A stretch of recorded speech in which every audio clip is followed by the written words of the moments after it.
niscaya semua yang ada itu jadi ringan, yang berat la ilaha illallah. Konsekuensinya berat. Bisa tuh mengagungkan Allah satu-satunya. Dalam ucapannya gampang, dalam prakteknya susah nanti. Apa kata Allah dilakukan, apa yang dilarang dibuang, ditinggalkan, dijauhi, tidak boleh didekati. Berat itu. Apa yang disuruh oleh Allah itu berat, kecuali yang Allah bantu ya. Allah tolong. Iyyaka na'budu wa iyyaka nasta'in. Dengan pertolongan Allah itu bisa beribadah. Tanpa pertolongan itu tidak bisa ibadah. Bisa juga tapi asal-asalan. Ya kan? Di antara rambu-rambu manhaj yang lurus ini dalam berdakwah ilallah ialah hendaknya seorang dai. Tahu tak antum tadi dai? Dakwah apa tadi? Dakwah ajak. Dai orang yang mengajak. Dakwah itu ajakan, seruan, itu dakwah namanya. Dakwah ilallah artinya seruan kepada Allah. Harus kepada Allah diseru orangnya. Jangan kepada yang lain. Pada dunia dan seisinya jangan. Kepada pribadi seseorang, person, tidak boleh. Individu tidak boleh. Capres 1, capres 2, capres 3, jangan. Fala tad'u ma'allahi ahada. Jangan kamu berdakwah, mengajak bersamaan dengan mengajak kepada Allah. Bersamaan itu diajak pula yang lain selain Allah. Fala taj'alu ma'allahi ahada. Apa tadi? Fala tad'u alallahi ahada ya. Ilallahi ahada ya. Fala tad'u ma'allahi ahada. Jangan kamu menyeru, mengajak pula bersama Allah selain Allah. Ya, siapapun adanya, siapapun dia, tidak boleh diajak bersamaan dengan mengajak kepada Allah. Tidak boleh sambil-sambil mengajak orang, mengajak kepada Allah kita ajak pula kepada pribadi fulan. Tidak boleh. Makanya jurkam tidak boleh. Kalau antum mau berdakwah, dakwah kepada Allah aja. Karena seluruh anggota sujud, seluruh anggota untuk ibadah ini, hidup ini kan ibadah ya. Mana dalilnya hidup adalah ibadah, mati juga ibadah. Hidup antum untuk ibadah, mati antum ibadah, sholat antum adalah untuk Allah, untuk ibadah semua. Inna sholati wa nusuki wa mahyaya wa mamati lillahi rabbil alamin. Surah apa itu? Lillah itu untuk Allah artinya. Inna lillah, seluruhnya adalah milik Allah, untuk Allah. Begitu. Akidah apa? Hendaklah seorang dai, pengajak tadi, orang yang mengajak adalah dai kepada perbaikan akidah melalui perintah mengikhlaskan, memurnikan ibadah itu hanya untuk Allah. Tadi ada khutbah Jumat. Apa bunyinya? Apa arti nasihat mantum? Ad-dinun nasihah. Pernah dengar hadis itu ya? Agama itu adalah nasihat. Qul liman. Sahabat berkata, untuk siapa nasihat itu? Arti nasihat apa menurut antum? Nasihah itu artinya murni, sama dengan ikhlas. Itu bahasa Indonesia ya. Nasihat itu adalah apa nasihat itu? Kalau menurut bahasa Arab, nasihat itu artinya membersihkan, sehat, bersih. Agama itu bersih, agama itu nasihat. Bagi siapa? Untuk Allah. Apa Allah perlu nasihat? Kalau betul antum bilang nasihat itu adalah pengajaran atau ajaran, anjuran, kalau itu artinya tidak sesuai dengan apa kata Nabi itu. Liman, untuk siapa nasihatnya Rasul? Ditanya, ad-dinun nasihah, agama itu adalah nasihat. Kata Rasul, kata para sahabat, untuk siapa nasihat? Untuk Allah. Masa untuk Allah nasihat? Menasihati Allah itu. Nah, liman untuk siapa? Lillahi wa li rasulihi wa a'immatil mu'minin muslimin wa ammatihim. Untuk Allah, untuk Rasul, untuk pemimpin-pemimpin Islam, untuk para muslimin pada umumnya. Apa maksudnya untuk Allah nasihat itu? Nah, Allah perlu nasihat. Kalau tidak ada nasihati nanti salah gitu. Nah begitu dia. Karena nasihat itu bukan untuk pengajaran, mengajar-ngajar, enggak. Itu menurut bahasa Indonesia nasihat itu. Sama juga dengan fitnah. Fitnah menurut bahasa Indonesia apa? Menjelek-jelekkan orang kan? Nuduh-nuduh orang nyuri, fitnah dia. Nah gitu fitnah itu. Fitnah itu cobaan artinya. Diuji dia dengan sebuah musibah, misalnya tuduhan, difitnah dengan tuduhan dia. Bagaimana bentuknya dia? Apa reaksinya? Kalau orang yang beriman itu adalah takdir dari Allah ini. Ini ujian, aku harus sabar. Aku jangan out of control. Ya. Gara-gara ini aku jadi ngamuk, jadi kehormatanku jadi tidak bagus. Sama dengan Nabi Ibrahim difitnah dengan disembelih anaknya. Bagaimana tanggapannya? Difitnah dengan ujian menyembelih anak. Durhaka atau tidak? Padahal itu cobaan itu. Bukan dituduh-tuduh Nabi Ibrahim. Kalau dalam bahasa Indonesia fitnahnya adalah tuduhan. Ini nasihat menurut kaidah bahasa Arab artinya membersihkan. Allah itu dibersihkan dari hal-hal yang tidak baik untuknya.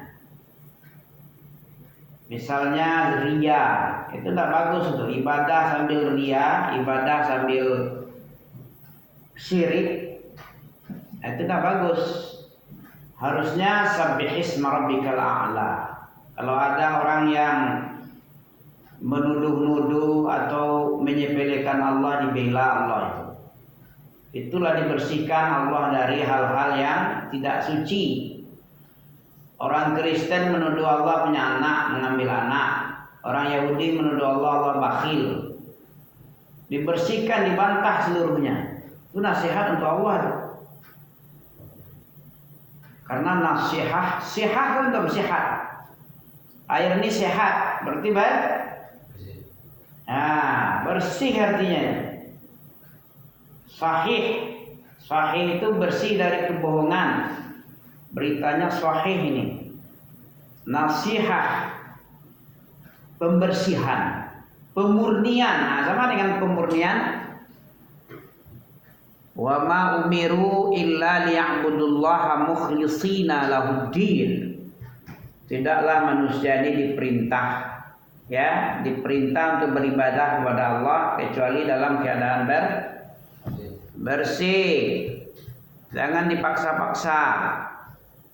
Terpaksa itu sebentar aja itu. Gak tahan orang yang terpaksa itu. Tapi kalau tidak murni karena dalam hatinya itu menyembah, mengibadati Allah, nah itu tahan lama sampai meninggal dia menyembah Allah terus ya. Pernah antum tengok orang terpaksa beribadah? Pernah?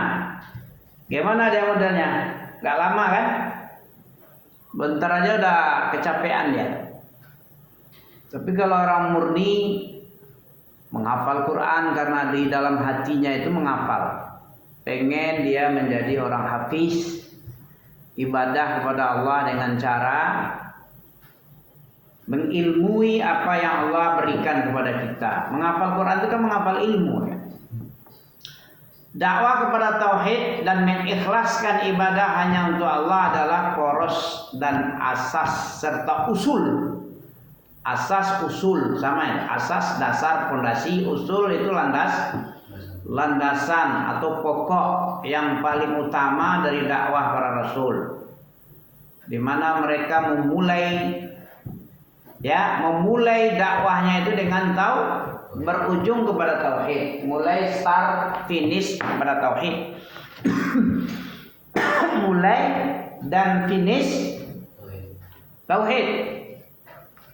Nabi yang tengok ketika masih hidup 13 tahun di Mekah, dakwahnya tauhid la ilaha illallah aja. Sampai mau meninggal.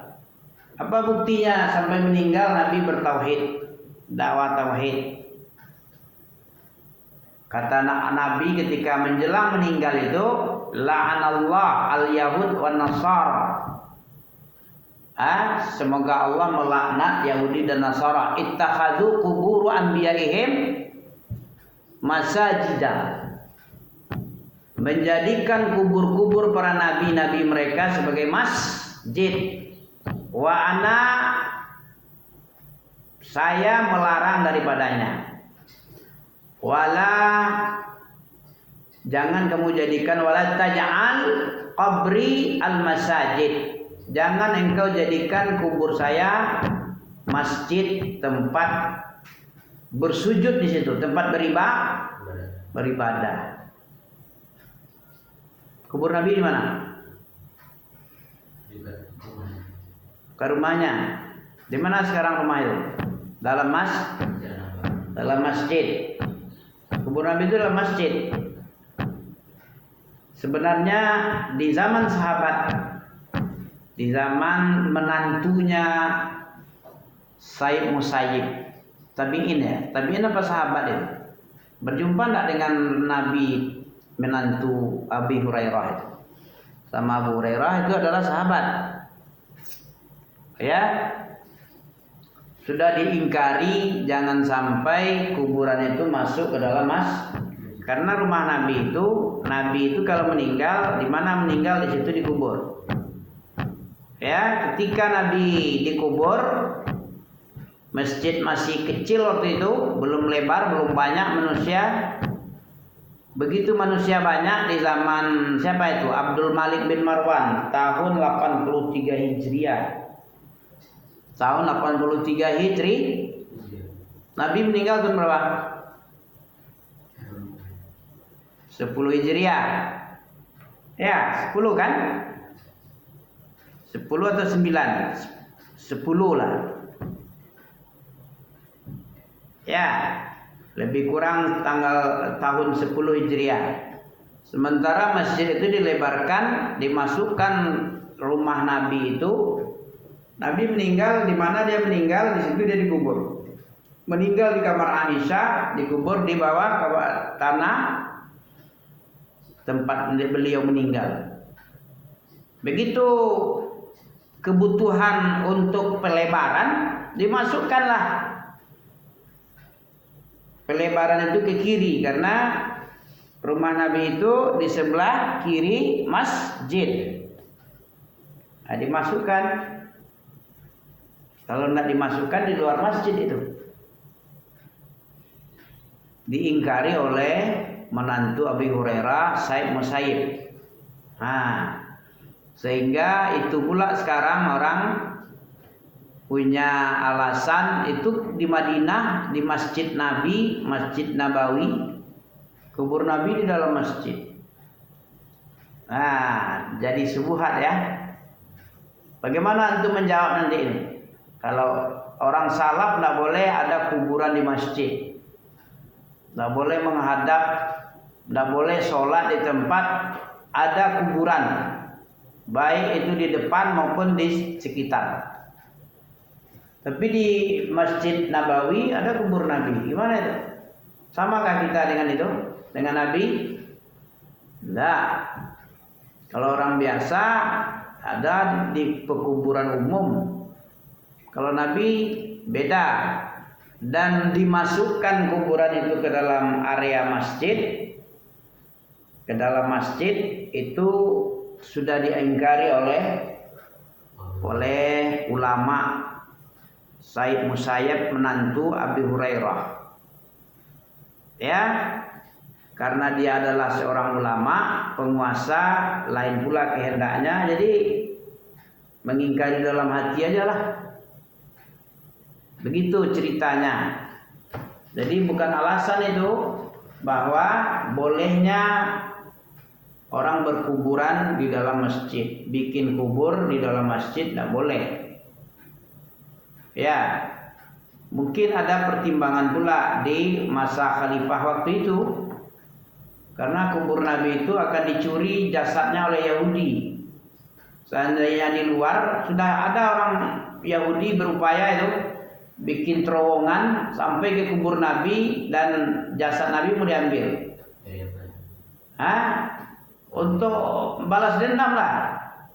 Agama Yahudi nggak laku, agama Nasara nggak laku lagi gara-gara dakwah Islam, dakwah Rasulullah, dakwah tauhid yang laku, dakwah batil lenyap, dendam dia.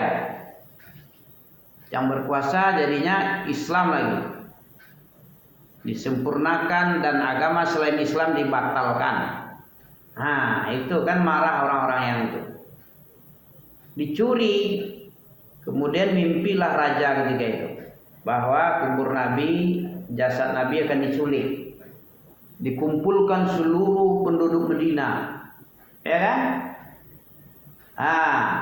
Ditengok nggak ada orang yang dalam mimpi raja tadi. Berarti masih ada yang bersembunyi ini. Suruh cari, periksa lagi. Diperiksa, ternyata memang ada orang yang dalam mimpi raja tadi. Ini orangnya yang dicari. Persis wajahnya. Maka dibunuh dia si Yahudi yang mencuri, percobaan mencuri dia. Percobaan pencurian. Begitu. Ya, jadi dakwah Nabi sejak dari awal sampai akhir adalah apa buktinya tadi? Nabi ketika meninggal berwasiat agar kubur Nabi itu tidak boleh dijadikan tempat sujud. Karena orang yang menjadikan kubur di tempat beribadah itu dijadikannya kubur ziarah kubur, baca Quran situ, sholat di situ. Itu sama aja kan dengan orang menyembah apa yang ada dalam kubur itu, mengagung-agungkan. Sama aja dengan menyekutukan Allah dengan mayat. Tidak boleh diagungkan bersama diagungkan Allah yang lain. Baik itu wali, orang soleh, tidak boleh. Hendaknya beribadah itu hanya Allah. Semua selain Allah, apa itu tauhid? Wajtanibut tauhid. Coba antum tengok surat An-Nahl ayat 36 ya. Walaqad ba'atsna fi kulli ummah. Kalau yang tadi apa? Surah apa tadi? Az-Zumar ayat 65. Bagaimanapun ibadah antum, walaupun seperti ibadah Nabi Muhammad, tapi ada syirik. Walaupun seperti Nabi Ibrahim, nabi-nabi yang sebelum Nabi Muhammad, begitu antum beribadah sehebat itu, ada syirik, akan dihapus seluruh amalan. Lain asyrakta layah batonna amaluka. Nampak situ? 65 nampak? Walaqad uhiya. Ini aja diulang nih. Ini pun tak mantap, tak masuk juga kan? Walaqad uhiya dah dapat. Az-Zumar. Udah. Nampak Az-Zumar? Ini ancaman bagi orang yang beribadah kalau dia masih syirik, beribadah kepada Allah tapi tidak dijauhi tauhid.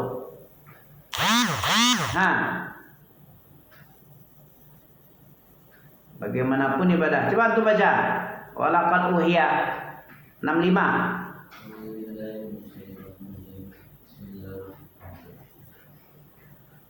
Walaqad uhiya ilaika wa ila alladziina min qablik lain asyrakta la yahbatanna 'amaluka Wala taku, nak pakai panjang lahnya. Wala taku, beda. Ayat tentang apa ini?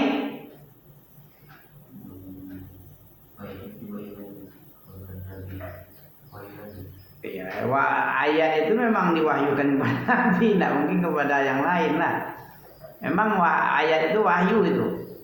Ayat tentang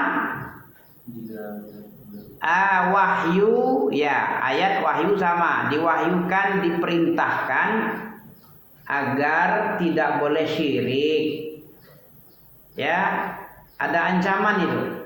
Siapa saja yang melakukan ibadah dengan syirik kepada Allah, lain asyrakta, jika kamu masih syirik, tidak mentauhidkan Allah dengan benar. Apa tauhid tadi? Mengagung, menomer satu, mengesa, menunggalkan, ditunggalkan Allah satu-satunya saja, yang dihinakan diri kepadanya, diminta doa kepadanya, disanjung, diagungkan Allah saja. Nah, itu namanya tauhid. Tapi kalau ada yang lain, diagungkan Allah, diagungkan pula, kayak musyrik Quraisy. Musyrik Quraisy itu tahu Allah itu, agama Nabi Ibrahim dulu sebelum itu. Tapi lama-lama pudar, dikotor-kotori oleh kotoran syirik. Peribadahan kepada selain Allah, kepada Lata, Uzza. Nah, ini tidak boleh nih. Peribadahan itu artinya mengagungkan, menghinakan diri kepadanya, menomorduakan Allah atau sejajar. Sejajar aja, sekufu tidak boleh. Dia harus Allah ditinggikan, selain Allah direndahkan. Itu baru tauhid itu. Kayak politik belah bambu. Satu diangkat, dipegang, yang satu dipijak. Kayak itu dakwah Nabi itu. Allah diagungkan, Lata Uzza dihinakan, diludahi lagi. Bang perlu dikencingi ya. Karena menghina Allah dia, menjadikan Allah seperti itu pula, sekufu pula Allah dengan batu-batu yang tidak bisa bermanfaat, tidak bisa memberi mudarat. Sementara Allah lebih tinggi dari itu. Bagaimanapun, kalau orang yang bertauhid, yang diagungkan Allah, selebihnya dipijak-pijak aja. Nah, itu baru tauhid. Jangan sama-sama diagungkan. Satu diagungkan, satu lagi itu syirik namanya. Syirik itu berserikat, berkawan, kerjasama. Serikat itu kan kerjasama artinya. Allah itu tidak butuh kerjasama. Allah mampu sendiri.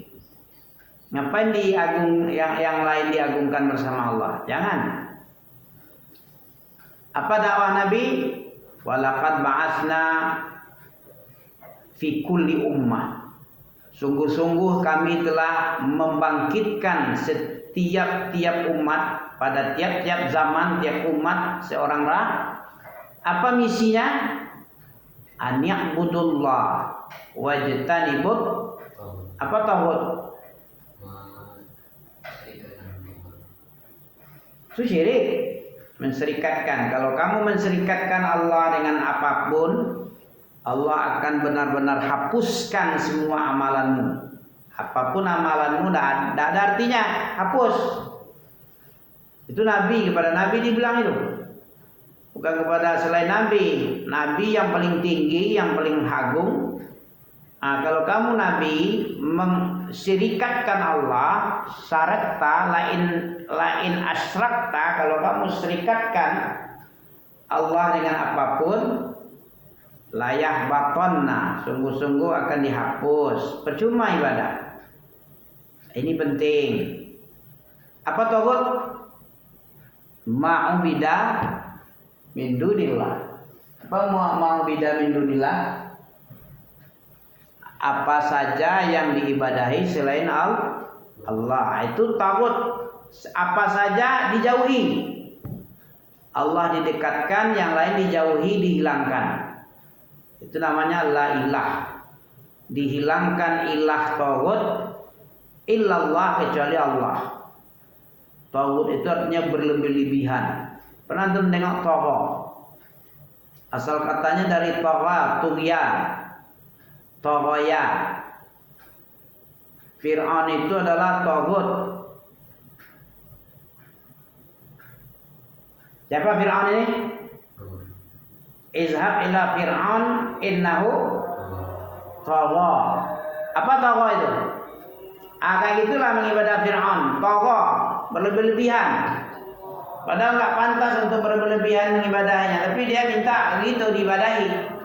Kalau tidak disiksa, dibunuh. Kayak Bashar Assad dulu, disuruh sujud kepada fotonya. Fotonya ini disuruh sujud orang kepada fotonya. Saking tingginya dia mengangkat diri. Orang sujud. Jangan sujud mencium tangannya tidak boleh. Ada di video ini ada sekarang. Ada Raja Fat. Tahu untuk Raja Fat? Apa dia bilang Raja Fat? Sesungguhnya takbirul yad, mencium tangan. Takbir itu mengagungkan tangan, dicium-cium. Karena ada orang bersalam dicium. Itu tidak boleh. Kecuali kepada orang tua yang boleh. Tidak sepantasnya orang yang merdeka menghinakan diri kepada selain Allah. Mengagungkan tangan itu menghinakan diri, itu sujud namanya. Takbirul yad. Takbiru yadi. Mencium, mengagung-agungkan, mencium-cium tangan, menunduk-nundukkan diri, itu dilarang. Antum bisa tengok nanti di dalam apa ada tuh, dilarang oleh kami mengingkari. Sesungguhnya mencium tangan itu adalah bagian yang masuk ke dalam akhlak kita, kepada agama kita katanya. Dan saya di tempat ini mengingkari, melarang, karena itu melanggar syariat Allah, tidak sesuai dengan syariat. Tidak sepantasnya seorang mukmin menghinakan diri kecuali hanya kepada Allah atau kepada orang tua. Kalau mencium tangan kepada orang tua itu boleh. Itu adalah birrul walidain, birran bihim katanya. Ada bahasa Arabnya pun ada dalam video itu. Tidak sesuai dengan ajaran agama kita, syariat kita tidak bisa seperti itu mengajarkan. Kita diajarkan hanya tauhid, mengagungkan Allah. Selain Allah tidak boleh diagungkan. Tangan-tangan manusia itu tidak perlu diagungkan itu. Tapi sekarang orang-orang ketimuran ini ada cium-cium tangan ya. Itu cium tangan sama siapa? Yang boleh itu kepada orang tua boleh, kepada guru pun tidak boleh. Ada syekh dicium tangannya, dilarangnya, diangkatnya, cepat-cepat ya. Kayak gitu. Karena bertentangan dengan syariat. Kalau orang yang mengerti syariat ya, mengerti dia syariat Allah, itu adalah bentuk pengagungan, penyekutuan kepada Allah. Yang berhak untuk disekutukan itu, yang berhak untuk ditundui, disujuti, diagungkan itu Allah saja. Selain Allah tidak boleh, kecuali kalau disuruh Allah. Seperti menghadap Ka'bah, sujud kepada Ka'bah, itu Allah yang nyuruh tuh. Allah yang menyuruh, bukan kepada Allah. Allah perintah Allah sujud kepada menghadap Ka'bah, ya kan? Mencium Hajar Aswad itu syariat Allah. Mencium tangan nggak ada disyariatkan. Tunduk-tunduk, rukuk-rukuk, sujud nggak boleh. Itu sama dengan rukuk menghinakan diri kepada selain Allah. Kepada tangan manusia, entah siapa tangan itu. Entah tangan pendosa, entah syirik, entah bid'ah, nggak tahu kita. Tapi kepada orang tua itu boleh. Itu disuruh mengagungkan siapa? Mengagungkan orang tua karena jasa-jasanya, berbakti kepada orang tua itu boleh, diperintah oleh Allah itu. Allah pula yang merintah. Berbakti. Setelah kita mengibadati Allah, kemudian wabil walidaini ihsana. Wa qadara rabbuka alla ta'budu illa iyya wa bil walidaini ihsana. Digandeng kewajiban beribadah kepada Allah, tunduk kepada Allah dengan berbakti kepada orang tua. Jadi boleh mencium tangan orang tua. Selain itu tidak boleh. Karena itu adalah bentuk penghinaan, bentuk pengagungan kepada selain Allah. Dah mandiri. Dah mandi belum? Ya, subhanakallah bihamdika asyhadu an la ilaha illa anta astaghfiruka wa atubu ilaik. Wassalamualaikum warahmatullahi wabarakatuh.